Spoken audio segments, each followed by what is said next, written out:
to the shallow glance looks the same. Well, my point, there is responsible conspiracy theorizing, where you look at the history of unearthed conspiracies, and just like you would with any other topic, just think about how different the rules in your mind are for conspiracy theorizing versus X theorizing, where X can be anything, right? It's like if I say to you, I can say the statement that average weight is not the same between widely separated populations. You'd say, yeah. I'd say average height is not the same between widely separated populations.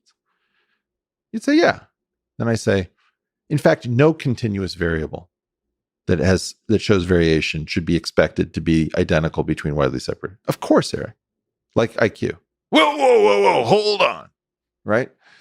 So we have a violent reaction to specific topics. So the first thing I want to do is just to notice that conspiracy has that built into everyone's mind.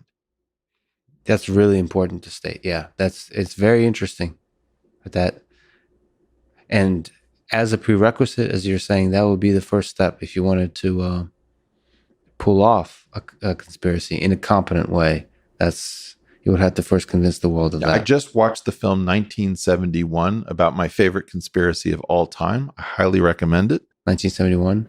Well, the film is titled 1971, and it's about the Citizens Committee to investigate the FBI, which was run by a student of Murray Gell-Mann, a physicist, and broke into FBI offices in Pennsylvania to steal files, which allowed Freedom of Information requests that discovered a huge conspiracy. It was a conspiracy that unearthed a conspiracy inside the federal government, a double conspiracy story,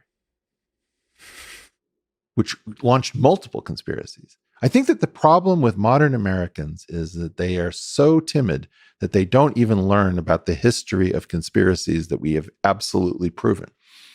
So, with that done, Jeff Epstein, in my opinion, represented somebody's construction.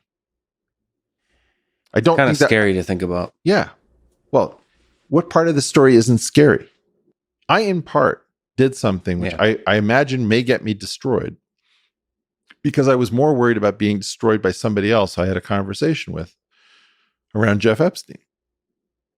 Right? So I'm just trying to let it be known that I don't know anything more than I've already said. Now, your friends at MIT, their problem is that Jeff Epstein showed up as the only person capable of continuing U.S. scientific tradition. You see, the U.S. scientific tradition is a little bit like the Russian. It's combative. Okay? And we're a free society and we act like a free society. We're a rich society and we research like we're a rich society. That is historically. And then came the 1970s. And William Proxmire and the Golden Fleece Awards and the idea that we're paying too much and these are welfare queens in lab coats and blah, blah, blah, blah. We need more transparency, more oversight. Everything went to hell. And the national culture of U.S. science was lost. The thing that produced all this prosperity and security and power was lost. And then Jeff Epstein shows up. And a tiny number of funders, maybe Fred Kavli, maybe Yuri Milner, maybe who else would be in this category? Peter Thiel to an extent. Howard Hughes would be the largest of these things, which has different grant structures than the NIH, gave people a modicum of risk-taking ability. Mm-hmm.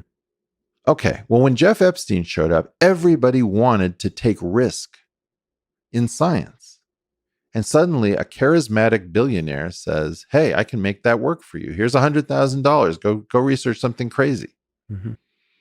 Well, that money was supposed to be provided by the federal government under the terms of the Endless Frontier Compact between the federal government and the universities. And the federal government and the taxpayers welched. Okay? So that's one place to lay the blame for Jeffrey Epstein, as at the failure of the federal government